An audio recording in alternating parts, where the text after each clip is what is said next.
Feche teus olhos, abre o teu coração. Senhor meu Deus e meu Pai, Tu és grandioso, Tu és altíssimo, Pai. Tu és exaltado, Tu és glorificado, Pai, toda terra e céu, meu Pai. O Teu nome, meu Pai, está acima de todos os nomes, meu Pai. Eu creio, meu Pai, que um Deus de perto, um Deus também que opera de longe, meu Pai. Eu creio, meu Pai, que o mesmo Deus que opera aqui, Pai, é o mesmo Deus que pode operar naquele hospital, meu Pai. Neste momento, meu Pai, quero apresentar, meu Pai, toda a irmã Cecília em Tuas mãos, meu Pai. Eu não sei, meu Pai, qual a enfermidade que ela tem sentido, meu Pai. Pai, o Senhor conhece, meu Pai, o profundo, o íntimo, meu Pai. Tu conheces, meu Pai, a necessidade da tua filha naquele lugar, meu Pai. Eu peço, meu Pai, que envie o teu anjo, meu Pai, agora naquele hospital, meu Pai. E visita ela, meu Pai, toca ela pela cabeça até a planta dos pés, meu Pai. Que toda dor, meu Pai, qualquer que tenha sentido, meu Pai, que vem bota em retirada, meu Pai. E talvez, meu Pai, o inimigo tenha tentado colocar enfermidade para tentar parar, meu Pai. Mas eu sei, meu Pai, que Tu és o Deus, meu Pai, que cura, que liberta, meu Pai. Eu creio, meu Pai, que Tu és o mesmo ontem, hoje e será eternamente, meu Pai. Pai, eu peço, meu Pai, que toca ela agora, meu Pai, com o Teu Espírito Santo, meu Pai. Que haja cura, meu Pai, em nome de Jesus Cristo, meu Pai. Pai, também neste momento, meu Pai, eu quero apresentar diante do Senhor, meu Pai, a vida da nossa irmã Yara em Tuas mãos, meu Pai. Uma vez mais, meu Pai, ela vai fazer uso, meu Pai, da Tua palavra, meu Pai. Que ela venha ser, meu Pai, nessa noite, meu Pai, boca de Deus aqui neste lugar, meu Pai. Porque eu sei, meu Pai, que o Senhor tem ministrado no coração dela a Tua palavra, Pai. Eu sei, meu Pai, que ela esta noite, meu Pai, será canal de bênção para nossas vidas, meu Pai. E eu peço para que nossos irmãos venham estar, meu Pai, de coração aberto, meu Pai, de ouvidos atentos, para ouvir, meu Pai, o que o Senhor tem a dizer aqui esta noite, meu Pai. Porque o Senhor, Pai, é a Tua palavra, Pai. É o que eu te peço e te agradeço, em nome de Jesus. Aleluia, Jesus.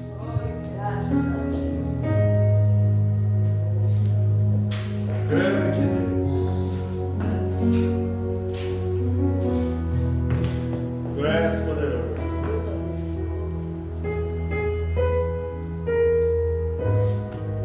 Boa noite, irmãos, a paz do Senhor Jesus. Amém.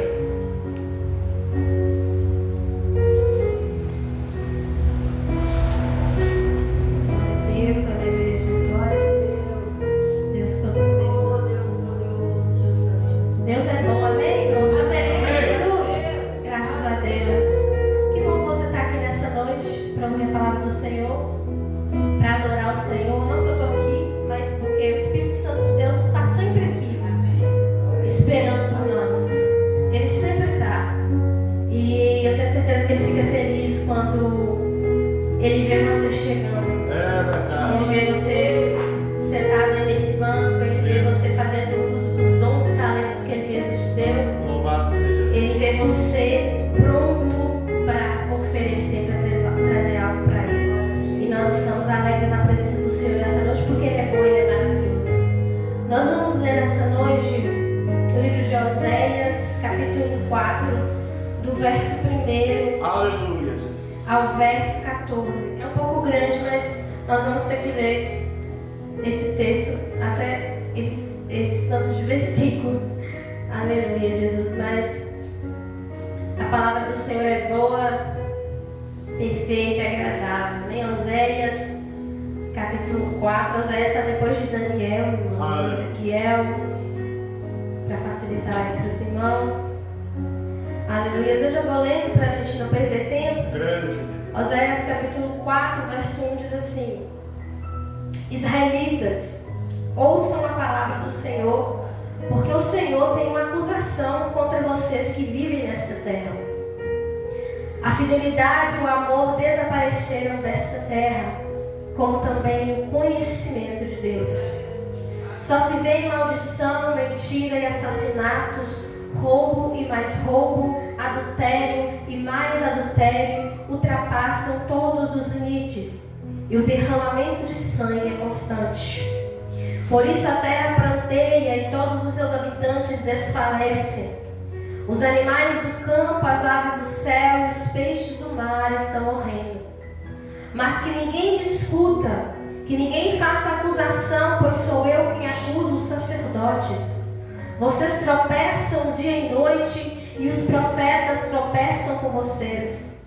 Por isso destruirei sua mãe, Meu povo foi destruído por falta de conhecimento. Uma vez que vocês rejeitaram o conhecimento, eu também os rejeito como sacerdotes. Uma vez que vocês ignoraram a lei do seu Deus, eu também ignorarei seus filhos. Quanto mais aumentaram os sacerdotes, mais eles pecaram contra mim. Trocaram a glória deles por algo vergonhoso. Eles se alimentam dos pecados do meu povo e têm prazer em sua iniquidade. Portanto, castigarei tanto o povo quanto os sacerdotes por causa dos seus caminhos e lhes retribuirei seus atos. Eles comerão, mas não terão o suficiente. Eles se prostituirão, mas não aumentarão a prole, porque abandonaram o Senhor para se entregarem à prostituição, ao vinho velho e ao novo, prejudicando o discernimento do meu povo. Eles pedem conselhos a um ídolo de madeira e de um pedaço de pau recebem resposta. Um espírito de prostituição os leva a desviar-se. Eles são infiéis ao seu Deus. Sacrificam no alto dos montes e queimam incenso nas colinas, debaixo de um carvalho de estoraque ou de um terebinto onde a sombra é agradável. Por isso as suas filhas se prostituem e as suas noras adulteram. Não castigarei suas filhas por se prostituírem, nem suas noras por adulterarem, porque os próprios homens se associam a meretrizes e participam dos sacrifícios oferecidos pelas prostitutas culturais. Um povo sem entendimento precipita-se à ruína. Vamos repetir essa última frase. Um povo sem entendimento precipita-se à ruína. Amém, irmãos? Glória a Deus. Hoje nós vamos falar, o tema dessa mensagem hoje é o pecado do desconhecimento de Deus. Aleluia, glória a Deus. Irmãos, nós estamos em um dos livros de um dos profetas, o profeta Oséias. Ele profetizou durante os reinados do rei Ezequias, de Judá, de Jeroboão, no rei de Israel. Naquela época, os reinos estavam divididos. Como os irmãos sabem, ou se não souberem, depois que Salomão morreu, o reino foi dividido novamente. E de um lado ficava Judá, de um lado ficava Israel. E aqui o Senhor vai trazer uma profecia contra Israel através de Oséias. O Senhor chama Oséias para que advertisse ali os integrantes da nação de Israel sobre o pecado dentro daquela nação. O quanto que Israel tinha falhado, mas falhado mesmo, mas falhado ao limite de não poder mais em representar o Senhor diante das outras nações. Porque foi para isso que Deus escolheu Israel. Deus amou Israel. Eu costumo dizer que Israel foi o primeiro amor do Senhor. Na verdade, é o primeiro amor do Senhor, o filho primogênito. Nós somos herança desse primeiro amor. E Israel continua sendo o primeiro amor do Senhor e sempre será. Porque a promessa foi feita neles, para que eles representassem o amor do Senhor para o restante das nações. E eles falham de forma muito específica e profunda naquilo que o Senhor entrega para eles. O Senhor escolhe eles entre todas as nações. Nós não sabemos por que eles. Nós só sabemos que foram eles os escolhidos entre todas as nações. E coloca diante deles um pacto, uma aliança. Olha, hoje eu serei o seu Deus e vocês serão o meu povo. Façam uma aliança comigo. E Deus ali estabelece uma aliança com aquele povo. Mas aquele povo, desde quando sai do Egito, desde quando Moisés morre, depois Josué morre, o povo vai caindo em degradação constante. A cada líder que se levanta, a cada pessoa que se levanta, o povo se corrompe, se corrompe, se corrompe cada vez mais. E o Senhor, no período em que Oséias vai profetizar, entre tantos outros profetas que Deus vai levantar, esse profeta em específico tem algo muito interessante na vida dele, porque nós podemos dizer que ele ele realmente viveu o que ele pregou. Porque o Senhor fala com Oséias: ó, você vai exemplificar com a sua vida o que está acontecendo dentro de Israel, para que eles vejam o que está acontecendo diante dos meus olhos e não me agrada. Você vai se casar com uma prostituta chamada Gomer, e você vai ter filhos com ela. E o relacionamento do profeta com uma meretriz, Deus nada mais queria simbolizar para Israel: olha, eu me casei com você, eu me aliancei com você, mas você preferiu se tornar uma prostituta, você preferiu adulterar com seus ídolos e me deixar. E Oséias, ele vai se casar com essa mulher, e essa mulher por vezes vai ser infiel a ele. E ele vai lá, resgata ela, traz ela para casa, cuida dela, e mais uma vez ela volta para o pecado, volta a se prostituir, volta a se adulterar. E mais uma vez Oséias vai lá, resgata ela da prostituição, traz ela, cuida dela, mas ela volta de novo a se prostituir em um ciclo de infidelidade com o seu marido. E aí Deus fala: Oséias, a sua vida vai tipificar o que está acontecendo dentro de Israel. Israel se tornou uma nação prevaricatora, uma nação que peca constantemente contra mim, uma nação que eu não me agrado dela, que me deixou de me amar, deixou de me priorizar e tem priorizado seus ídolos de madeira, seus ídolos de pau, e tem procurado neles respostas para suas angústias, para sua ansiedade, e deixou o meu amor de lado. E assim a vida do profeta estava tipificando, e assim ele fez. O nome dos filhos dele, cada nome ele simbolizava uma ação que Deus faria contra Israel. E assim Oséias viveu para profetizar no meio daquela nação que estava acontecendo. E o pior, irmãos, que não era só o povo que estava pecando, não era só o povo que estava completamente desnorteado no meio do pecado.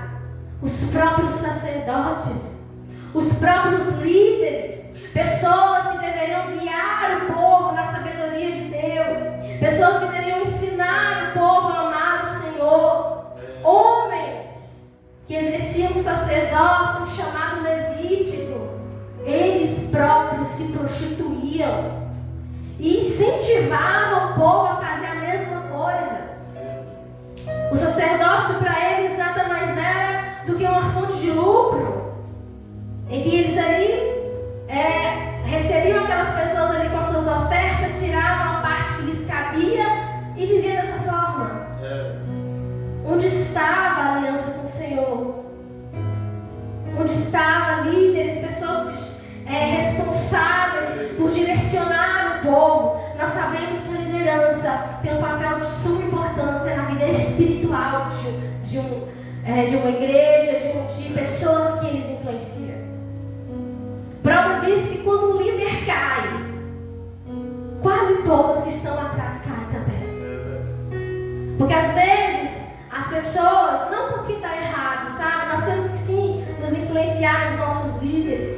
E da parte deles, eles têm uma certa responsabilidade espiritual com os liderados. Se Deus entrega alguma coisa na mão de um líder, uma responsabilidade de cuidar espiritualmente daquele rebanho, daquela pessoa. Se você falhar e conscientemente falhar na sua missão, Deus está vendo que você está falhando conscientemente. Isso é pecado, e Deus naquele dia vai requerer das suas mãos o sangue daquelas pessoas. É a Bíblia que está nos testificando sobre isso. E nesse período de Israel, a coisa estava tão horrível, que a falta de conhecimento sobre Deus, a falta de relacionamento com o Senhor não era apenas de uma pequena tribo, mas havia um desconhecimento generalizado sobre quem era Deus. Infelizmente, o povo rejeitou o Senhor, se voltou para deuses das nações que o Senhor falou para que eles não fizessem. Desde quando Deus tira eles lá em Abraão, lá com o pacto, e vai andando, até chegar em Moisés, em Josué, nos Juízes, todo o período, todo o percurso. Deus falava: quando vocês chegarem na terra, não se misturem com os povos de lá. Não se contaminem, não deem as suas filhas em casamento a eles. E não peguem deles pessoas para se casarem com vocês. Não se misturem, porque será queda e destruição para vocês. E nada disso, no decorrer da história desse povo, fazia nenhum sentido. Porque a primeira coisa que eles fazem quando chegam numa terra desconhecida é se contaminar.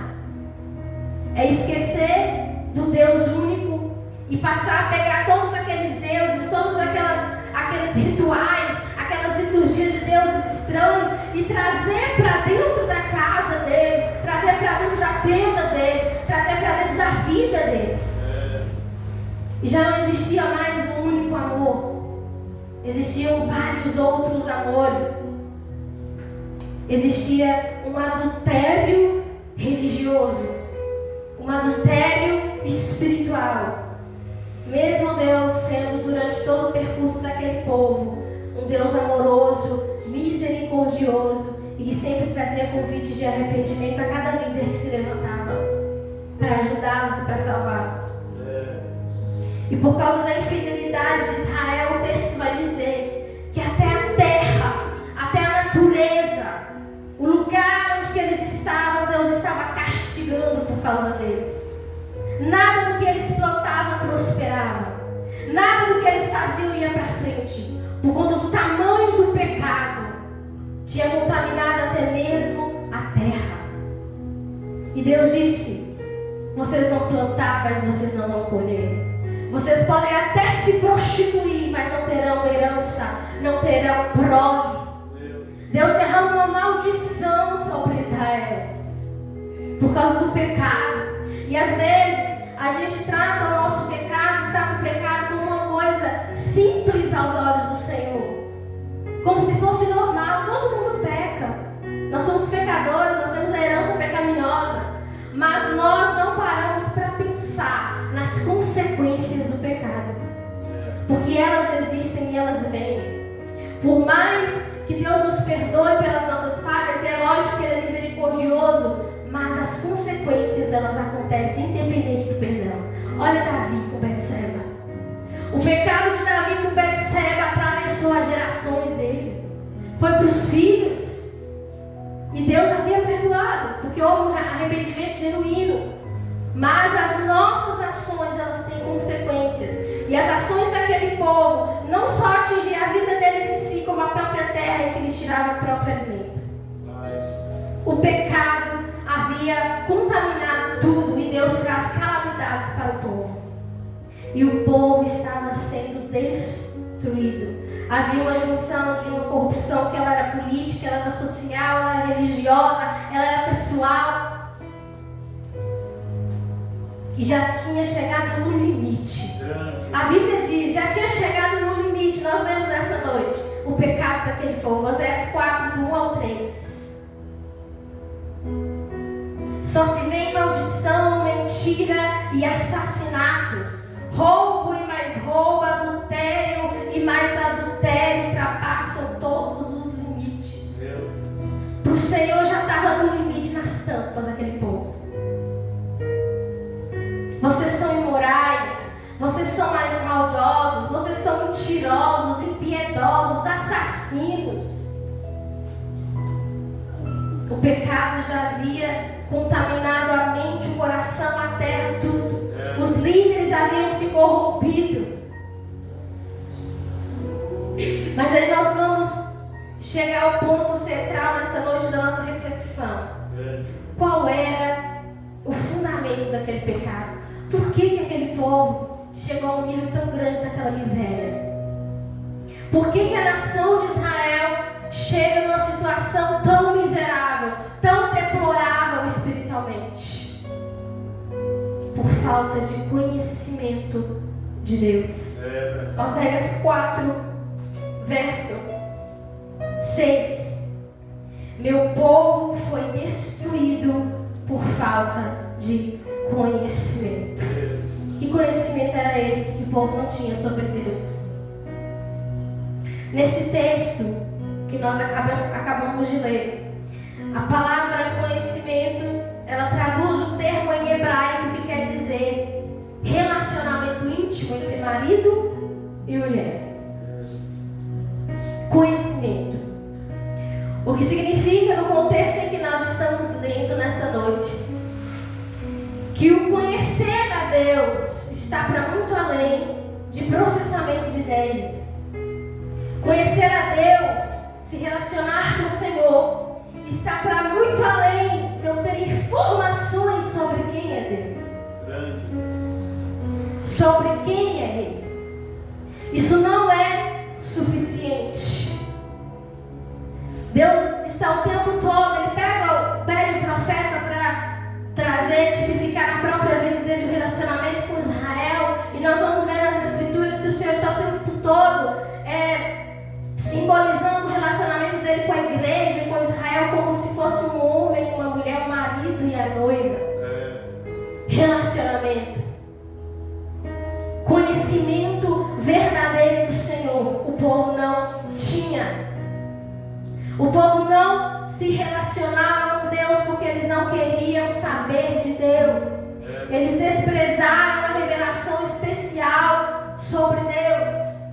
E isso levou eles à destruição. Estava levando eles à destruição. E levou a uma destruição muito maior.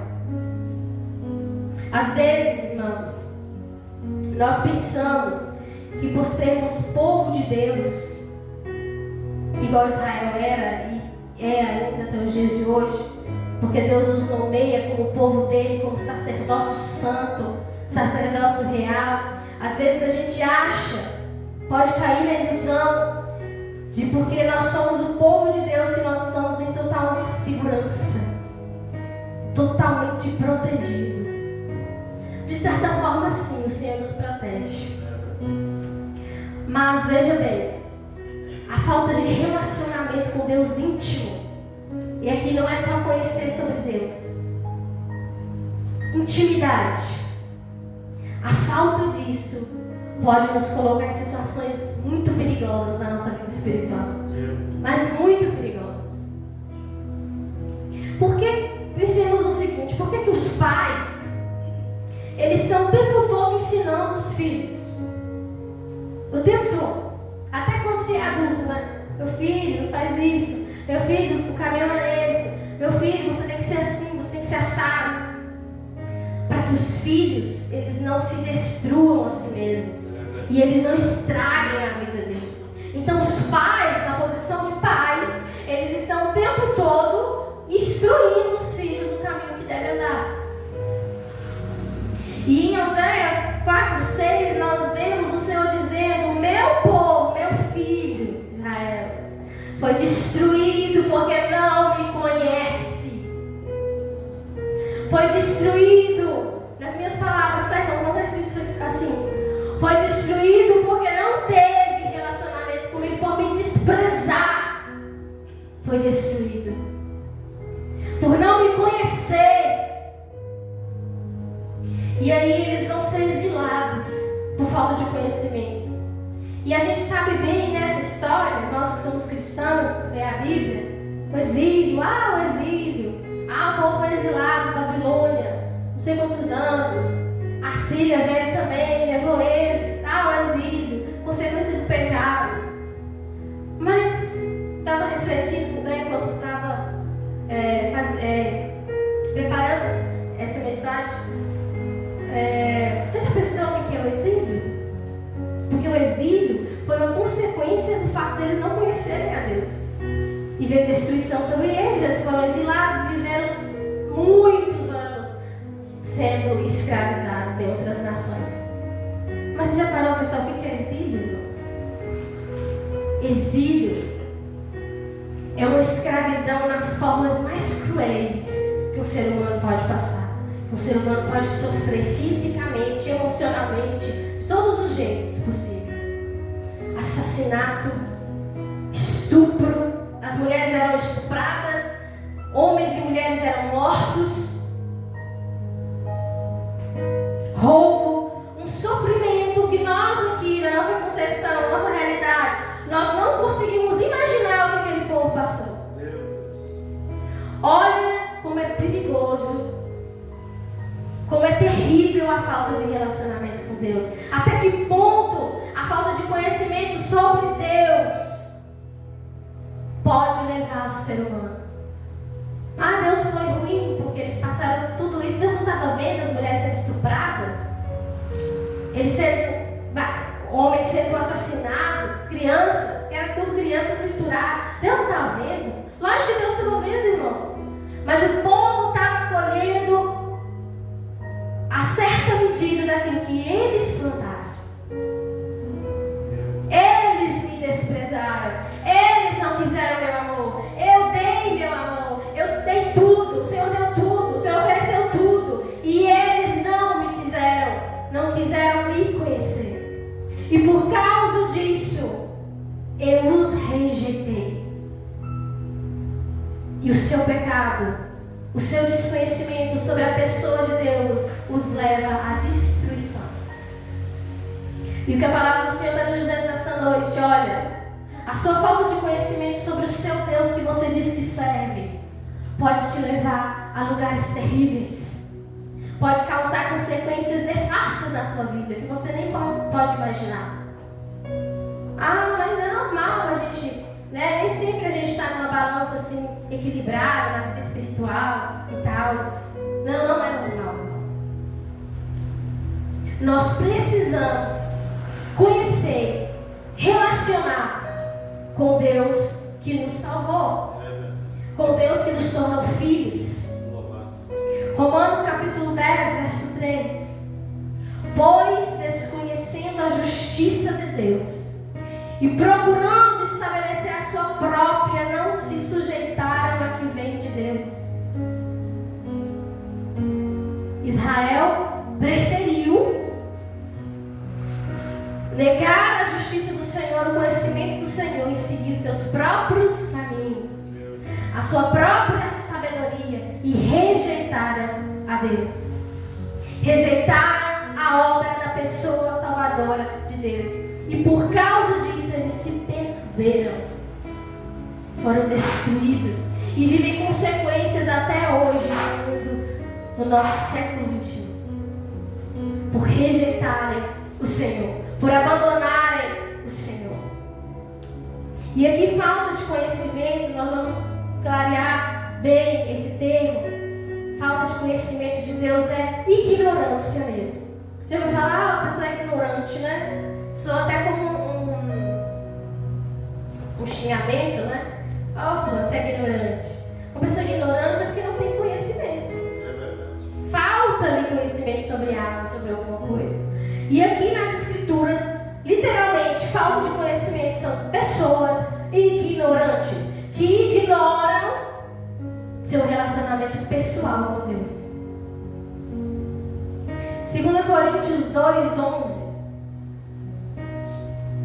vai dizer basicamente o seguinte: para que Satanás não tenha nenhuma vantagem sobre nós, pois não lhes ignoramos as artimanhas.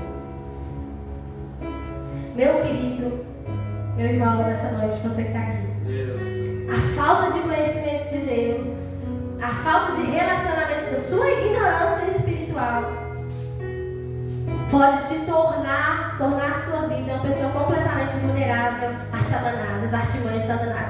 Porque se você conhece pouco, saiba que ele conhece mais que você. Ele conhece muito. Aí você não se relaciona com Deus. Você não tem vida com Deus.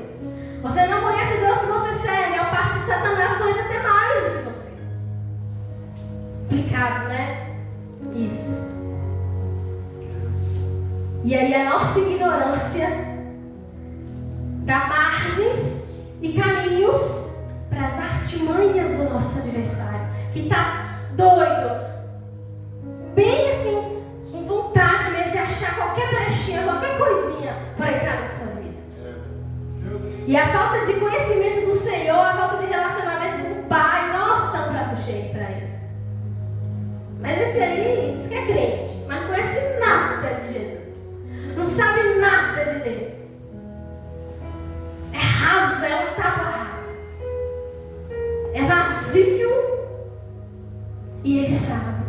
Ou vocês sabem, né? Ontem a gente estava assistindo a novela lá do Paulo e passou aquele episódio lá de Atos, eu esqueci o capítulo, que os fariseus tentam expulsar os demônios lá do homem e eles não conseguem expulsar, porque eles não tinham o mesmo espírito que Paulo tinha, que era o Espírito Santo. E ali é uma demonstração clara de como Satanás nos conhece. E Satanás vira para eles e diz: eu sei quem é Jesus, eu sei quem é Paulo, mas você, quem é você? Ele nos confronta.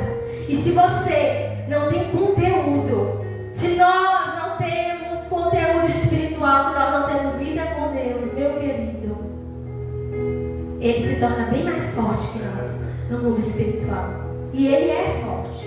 E as Escrituras estão nos dizendo para nós não darmos espaço, porque ele tem artimanhas, ou seja, ele é inteligente. Ele sabe exatamente qual é o seu ponto fraco, qual é o nosso ponto fraco que ele pode explorar. Então nós precisamos ter conhecimento de Deus, nós precisamos ter vida com Deus, nós precisamos conhecer as Escrituras, irmãos. Nós precisamos disso, porque é isso que vai nos dar respaldo na luta contra a carne e o sangue. Que a nossa luta, a Bíblia diz, nós não usamos armas físicas, nós não pegamos em canhões, nós não pegamos em revólveres.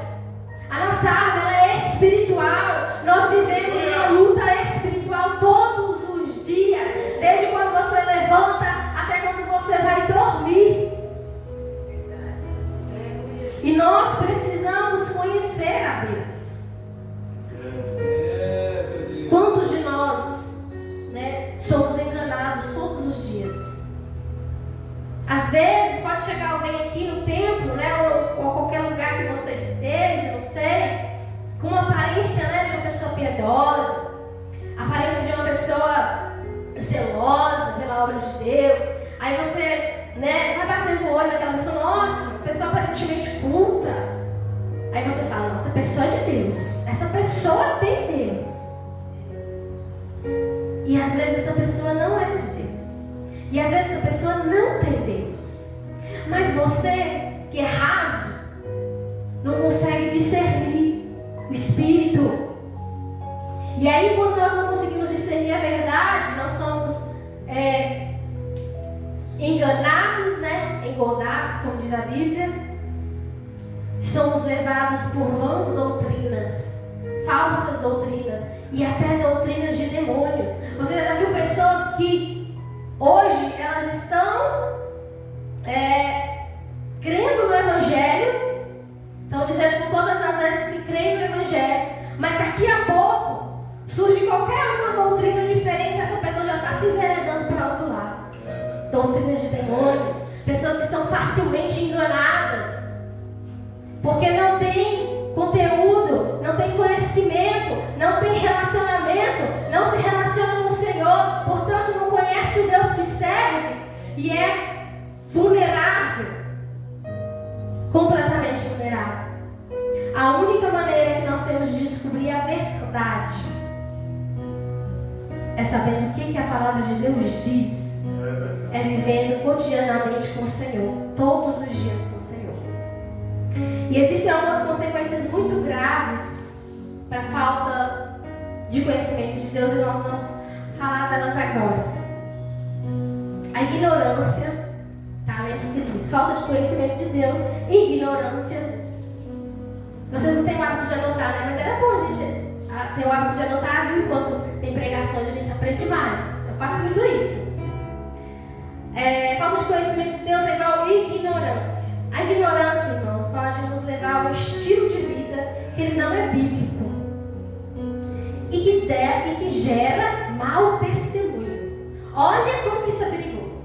Você é ignorante para você mesmo, não tem conhecimento de Deus, não sabe de nada e ainda serve de mau testemunho para descrente. Virou uma bola de neve. Muito grave isso. Porque a gente sabe que a gente deve ser diferente do mundo, que a gente tem separação entre luz e trevas. Sim, sabemos disso, porque as Escrituras nos diz isso. Só que nesse saber nós podemos cometer alguns exageros. Primeiro exagero. Tem pessoas, crentes no Senhor, que já tem um discurso bem elaborado, já bem pronto sobre essa questão da separação.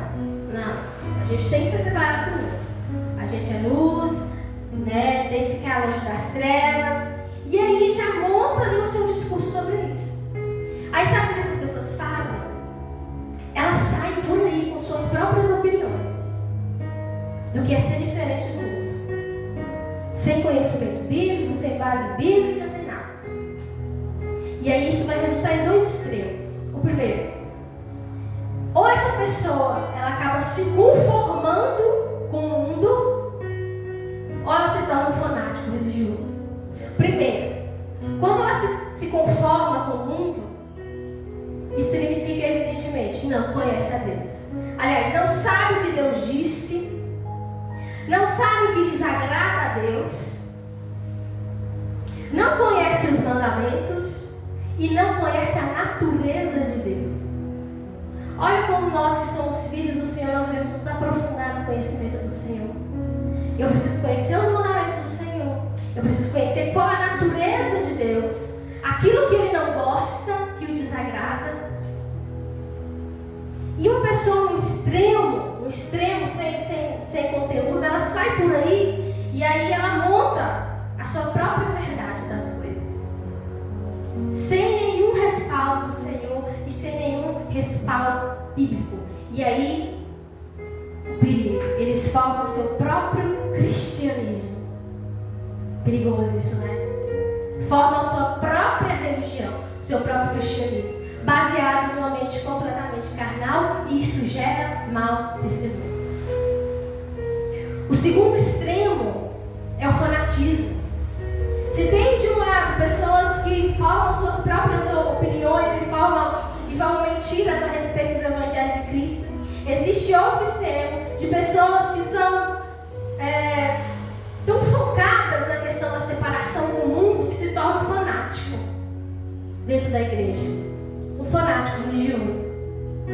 Eles começam a fazer coisas estranhas. Eles começam a colocar um jugo pesado sobre a vida de outros, com coisas que Jesus nunca mandou fazer, com coisas que Jesus nunca fez.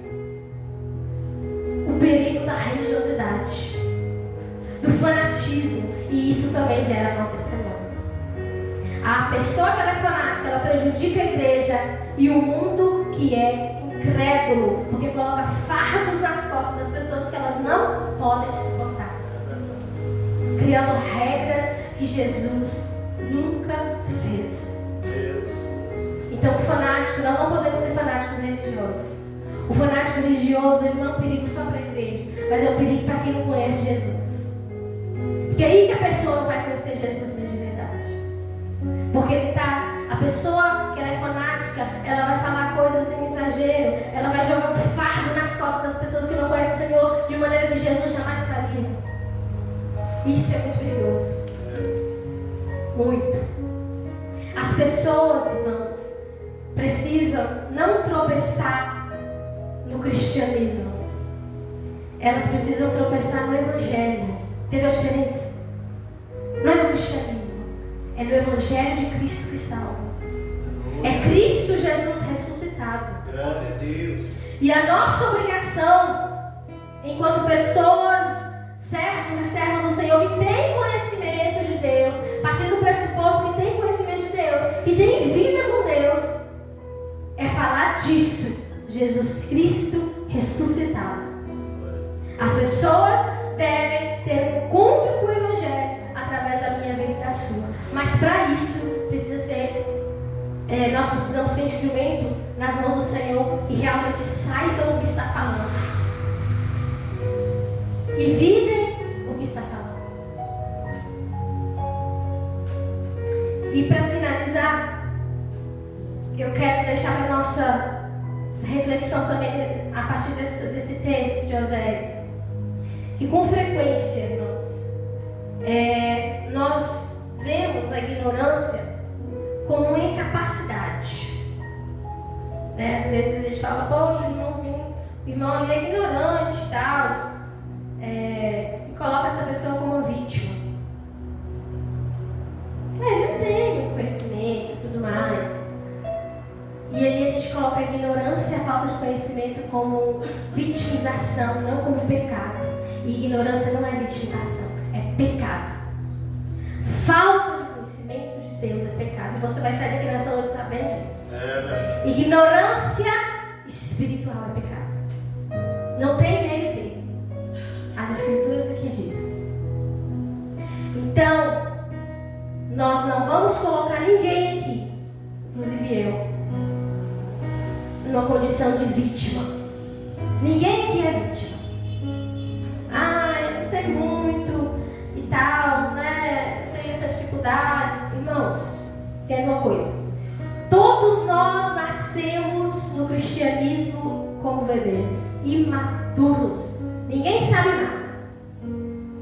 Ninguém nasce sabendo nada das escrituras. Nenhum de nós. Mas veja bem, ninguém deve permanecer dessa forma. Entendeu a diferença? Nascemos imaturos, sem conhecimento da verdade, sem conhecimento da palavra de Deus, mas não devemos permanecer nessa condição. A nossa ignorância sobre as coisas de Deus, ela tem que ser gradualmente substituída pelo verdadeiro conhecimento de Deus, pela busca, pelo conhecimento do Senhor. E se isso não acontece, a Bíblia te condena. A própria Bíblia nos condena. Não é nós uns aos outros condenando aos outros. Não, você tem que buscar mais. Não, você não está sabendo. Não, é a Bíblia que está dizendo. Até o apóstolo Paulo, ele vai dizer, eu não lembro em qual carta agora, né? Que aqueles irmãos daquela igreja ali estavam precisando ser tratados como crianças, com leite ainda, porque eles ainda não tinham amadurecido. Nascemos imaturos, mas permanecer na condição de imaturidade, de ignorância espiritual, é pecado. Não se deve permanecer na condição de ignorante espiritualmente, de não conhecedor da palavra de Deus, de não conhecedor sobre quem Deus é. E aqui, irmãos, nós não estamos falando, eu não estou falando de nível de conhecimento. Aqui todo mundo aqui tem que andar no mesmo nível de conhecimento. Do mesmo jeito que o pastor conhece, tem que conhecer. Do mesmo jeito que a irmã ali conhece, eu tenho que conhecer. Não é sobre nível.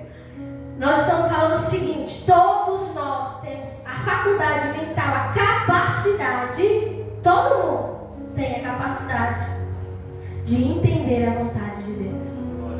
Porque nascemos assim, porque Deus nos fez assim. E se nós não fazemos isso, se nós não procuramos conhecer o Senhor, se nós não procuramos crescimento no Senhor Jesus, intimidade com o Senhor Jesus, não é culpa de Deus. E não é porque você se coloca numa posição que não pode, que não consegue, não. Todo mundo tem capacidade de conhecer o Senhor e de prosseguir conhecer o Senhor, independente do seu nível. Não interessa se você faz teologia, se você não faz. Não é questão de teologia, é questão de relacionamento pessoal com Jesus, com Deus, com a pessoa do Espírito Santo. É isso, esse é o ponto. Não se coloque nessa noite, não saia daqui nessa noite com uma posição de ignorante, de vítima. Somos capacitados antes que venha o dia da destruição. Porque se Deus amava tanto Israel e amou tanto esse povo, mas amou tanto, que permitiu que eles fossem destruídos. Já pensou quantas pessoas morreram no exílio? Quantas morreram sendo arrastadas para lá? E Deus estava vendo tudo e não fazia nada, porque estava vendo. Quantas crianças, quantas mulheres sendo ceifados dia a dia, gente passando fome. Se Deus permitiu isso com Israel, que dirá com nós? Pela falta de conhecimento da palavra de Deus. Então, meu irmão, não perca tempo. Não percamos tempo com coisas inúteis que não nos levem a nada. Prossiga em conhecer a Deus. Aleluia. Hoje, no tempo hoje, antes que seja tarde demais para nós. Prossigamos em conhecer, amar, entender, até que Ele venha. Amém? Fique de pé, nós vamos orar essa noite em nome de Jesus. Para que o Senhor nos dê essa condição, para que o Senhor nos dê sabedoria, para que o Senhor nos dê disposição para conhecer Ele cada dia mais. Cada dia Grande mais. é o Senhor. Pai, nessa noite nós somos gratos ao Senhor porque todos nós, ó Deus, fomos feitos com intencionalidade. O Senhor nos criou já com propósito de sermos homens e mulheres que tenham um coração voltado para a adoração, tenham um coração voltado para o conhecimento de quem o Senhor é. Ó Deus, e nós não queremos que os dias passem, as horas passem e nós continuemos vivendo como homens e mulheres vazios, supérfluos, rasos, pessoas que apenas dizem que te conhecem, mas que não te conhecem. Ó Deus, nos ajuda na nossa estrutura espiritual. Pai, nos ajuda no nosso crescimento individual e nos ajuda no nosso crescimento como igreja do Senhor, que espera, que anseia pela volta do Mestre.